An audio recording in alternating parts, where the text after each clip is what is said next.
Je vais introduire maintenant Emmanuel Boulomatari. Qui il est?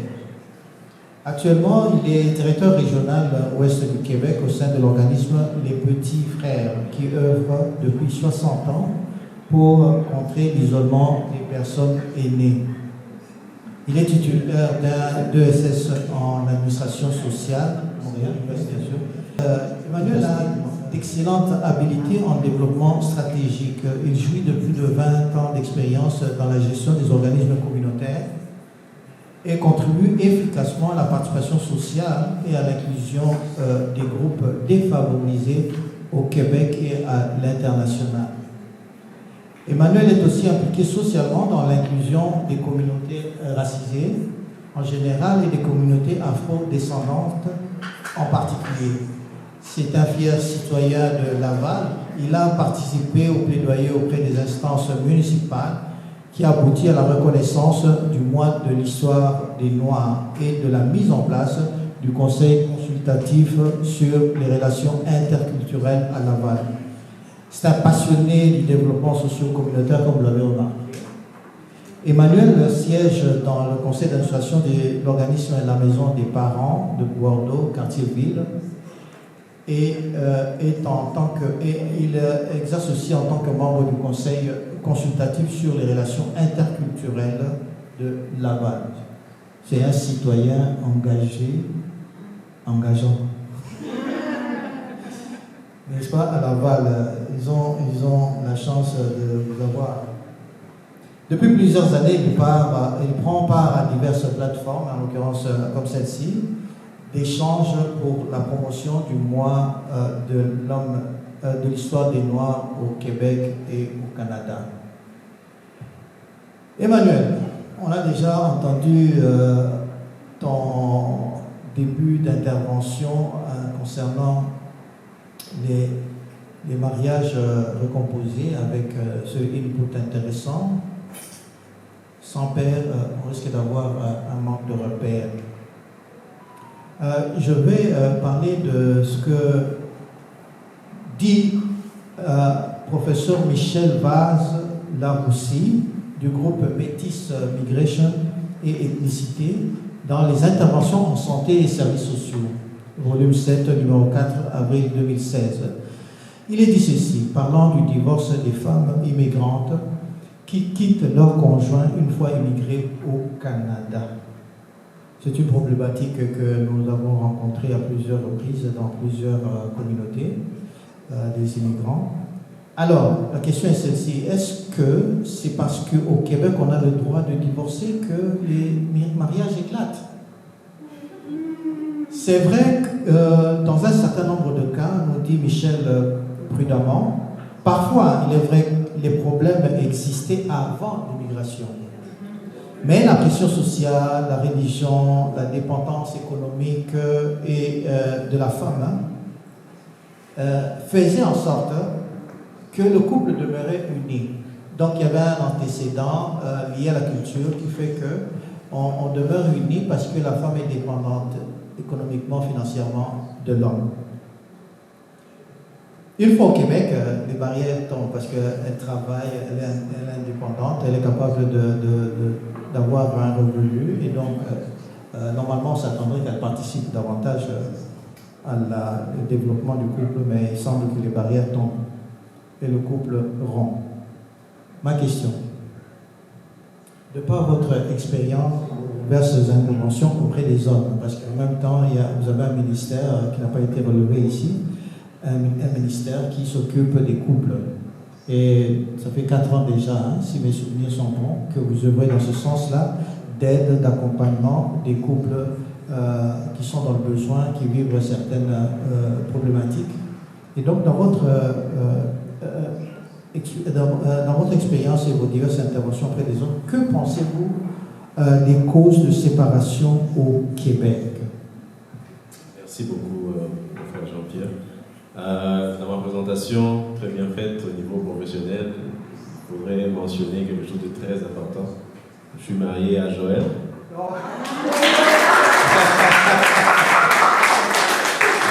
Je la présente de la meilleure façon que je l'ai apprise, c'est que c'est ma couronne. Il y a des choses qu'on oublie, c'est qu'on se présente comme étant des rois, des kings, mais un roi sans couronne, c'est pas un roi. N'est-ce pas? Alors, je suis fièrement accompagné de ma couronne. Je ne peux pas être roi sans couronne, c'est clair. C'est aussi simple que ça. Et père de 5 enfants, donc j'en ai. Alors, juste le bout qui a manqué, qu'on n'a pas mentionné ici, c'est que le ministère, comme on dit, le service que nous rendons à la communauté, c'est bien spécifique pour des communautés chrétiennes. Donc, on se base sur la foi chrétienne pour pouvoir apporter le soutien qu'on a à apporter pour la restauration des familles et des couples. C'est bien carré, c'est pour les familles chrétiennes. Okay? Alors, la question par rapport au divorce au Québec. Je vais vous raconter, je vais commencer par une petite histoire. On a été à Québec, plutôt à Ottawa, pour voir un cousin. Et on discutait, on a passé presque toute la nuit en train de parler, de discuter sur la communauté africaine à Ottawa et Gatineau. Et on nous a parlé d'un endroit qu'on appelle King Edward. Si vous connaissez King Edward, vous connaissez. On nous a dit, écoute, si vous voulez savoir où se trouvent les hommes qui viennent d'Afrique, c'est à King Edward. Je dis, comment ça? Parce que dit les femmes, dès que leurs hommes, surtout les femmes qui sont arrivées au Québec et au Canada en premier, quand les hommes arrivent, ils n'arrivent pas à s'adapter à la situation. Les femmes, dans leur bonne volonté, disent écoute, je ne peux pas le laisser, n'est-ce pas, en dehors. Je l'amène gentiment devant King Edward, qui est un endroit un peu comme la mission Bono, mon accueil, pour pouvoir, comme c'est un centre de sans-abri. Juste pour s'assurer que l'homme pourra manger et dormir. Donc il amène, il dit écoute, toi, tu n'arrives pas à saisir la situation. Je t'amène à King Edward. Voilà, tu pourras bien manger, tu pourras dormir, mais chez moi, tu ne rentres plus. C'est une réalité. Je vous parle de réalité, je ne parle pas de statistiques, c'est des choses qui sont réellement connues en fait, dans la communauté africaine et francophone surtout. C'est quoi? Qu'est-ce qui se passe en fait? Le chercheur que vous avez cité en parle. Ce sont des situations, quand vous creusez, qui étaient préexistantes. Ce sont des situations qui étaient déjà en Afrique. Ça ne veut pas dire que quand ils arrivent ici, les femmes deviennent un peu comme folles et puis elles disent qu'elles veulent prendre leur autonomie, leur indépendance et quitter leur mari. Pas du tout. C'est juste qu'il y avait des crises qui existaient dès le départ, qu'ils ont en fait transportées, transposées dans la société d'accueil, et qui se gèrent différemment de ce qu'on pourrait gérer cela en Afrique ou dans leur pays d'origine. Dans les pays d'origine, la plupart des cas, on a comme un tissu social qui te permet, n'est-ce pas, de réguler les différends. Il y a comme des réunions de famille qui se font, n'est-ce pas, quand il y a des problèmes, qui permettent en fait de pouvoir un peu calmer la tension pour pouvoir régler les choses au niveau de la famille. Et souvent, c'est au détriment de la femme que ça se passait. N'est-ce pas? Parce qu'elle était comme obligée d'accepter la situation. Parce que si jamais c'était la faute de l'homme, elle était, comme on dit, obligée de rester dans le foyer, même dans une relation toxique. Ça, il faut le dire ouvertement, c'est clair et net. Alors, arrivé ici, il y a plusieurs solutions qui sont ouvertes, qui sont devant elle. Et je dois vous dire que les solutions qui sont offertes ici aux femmes qui vivent dans une situation toxique, ne sont pas non plus adaptés à des personnes immigrantes. Et une femme, encore une fois, nous a partagé ceci. Elle dit, écoute, moi, je veux bien de l'aide d'un travailleur social, je veux bien de l'aide d'une personne de CNC, et je suis très content qu'on ait une femme en or par rapport à ça, parce que vous allez pouvoir aider, en fait, dans cette transition-là. Le côté professionnel existe, et c'est une très bonne chose. Il y a des avocats, il y a des médiateurs, il y a tout. Mais la compréhension du langage n'est pas le même. La femme, qu'est-ce qu'elle nous dit à Joël et moi? Elle nous dit ceci: je veux bien de l'aide, mais la solution qu'on me propose, c'est de quitter mon mari. Ou de dire du mal de mon mari, pour justifier en fait le fait que je pourrais avoir certains avantages financiers. Tu comprends? Alors, elle dit, écoute, je veux bien trouver une solution, je veux bien qu'on m'accompagne dans cette difficulté, mais je ne veux pas non plus briser et humilier mon mari. Parce que ce qu'on me propose, c'est l'humiliation. Donc souvent, elles sont prises aussi entre les deux. Soit elles prennent l'option radicale de pouvoir dire, écoute, je n'en peux plus, je quitte le foyer. Soit elles vont subir la situation parce que se disent, si jamais ça se sait, ma communauté, parce que le côté communautaire est très important dans le monde communautaire immigrant, ma communauté ne va pas comprendre comment est-ce que j'ai pris cette décision-là face à mon mari. Appeler la police, par exemple, parce que le mari est violent. Donc, ça prend un intermédiaire, femme en or. Je suis très content que vous jouiez ce rôle-là, parce qu'on a tendance à croire qu'on a tous besoin d'un professionnel attitré pour jouer un rôle. Mais ça prend quelqu'un comme un traducteur, voilà. Ça prend un traducteur de code, parce qu'ici on parle de culture, ça prend un traducteur de code pour dire, écoute, à ce niveau-ci, madame est bloquée à ce niveau-ci, monsieur est bloqué à ce niveau-ci. Même si on apporte le soutien, ça ne marcherait pas. On risque de prendre les enfants, encore une fois, par exemple, par rapport aux enfants, on amène les enfants à la DPJ et tout ça, ce sont des choses qui commencent à se faire connaître de plus en plus parce qu'il y a un problème de communication et de compréhension des choses. Alors, pourquoi est-ce que ça arrive de plus en plus? C'est justement parce que les solutions, c'est noir ou blanc. Ça ne marche pas, tu quittes. Ce sont des relations, comme on dit, micro-ondes. Ça rentre, c'est prêt à manger, je mange. La machine ne marche pas, elle est brisée, je jette. Et j'aime bien le slogan que quelqu'un a pris en partageant une vidéo en disant, écoute, si votre relation est brisée, ne la jetez pas, réparez-la. Aujourd'hui, on jette les relations comme si on jetait en fait le micro-ondes qui ne marche plus ou le ventilateur qui ne marche plus. C'est important, c'est pour ça que c'est important de prendre le temps de pouvoir reconstruire, rebâtir, c'est possible. Donc, les divorces, les séparations qui se font ici, ce n'est pas une question que madame est devenue indépendante, elle a vu la lumière, elle a vu les autoroutes, et puis elles s'en vont. C'est juste qu'elles n'arrivent pas à trouver des solutions adaptées à leur situation.